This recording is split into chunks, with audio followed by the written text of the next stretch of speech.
Les Peuls ne sont pas les premiers habitants du Fouta Djallon. Alors, qui sont ces premiers habitants? Je vous explique. Salut et bienvenue. Moi, c'est Gapala, votre aimable conteur. Vous aimez les contes et histoires africains, vous êtes au bon endroit. Les Djalonké furent les premiers habitants du Fouta Djallon, d'où d'ailleurs le nom Djallon. Alors, quelle était leur principale activité? C'était le commerce, l'agriculture, l'élevage, ainsi de suite. Ils étaient aussi administres dans la majorité des cas. C'est à partir du XVIe siècle qu'il doit y avoir une première vague des peuples en provenance du Mali et de la Mauritanie. Alors, ces premières vagues qui étaient là, étaient composées par des nomades qui n'avaient pour activité principale que l'élevage.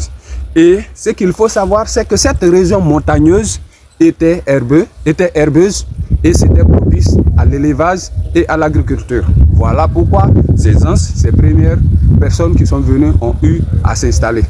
Que c'est à partir du XVIIIe siècle qu'il va y avoir une deuxième vague composée par des érudits islamiques.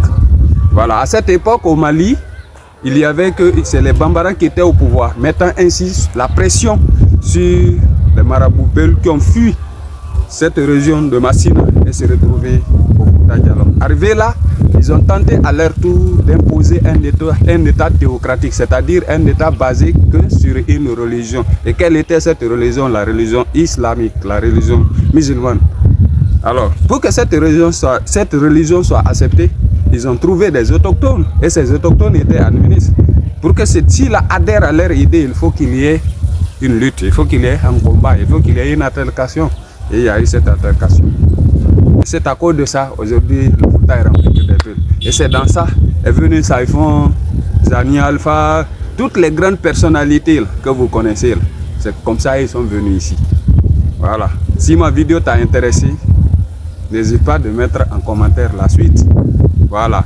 Et likez, partagez surtout pour me donner plus de force. Allez, bye bye.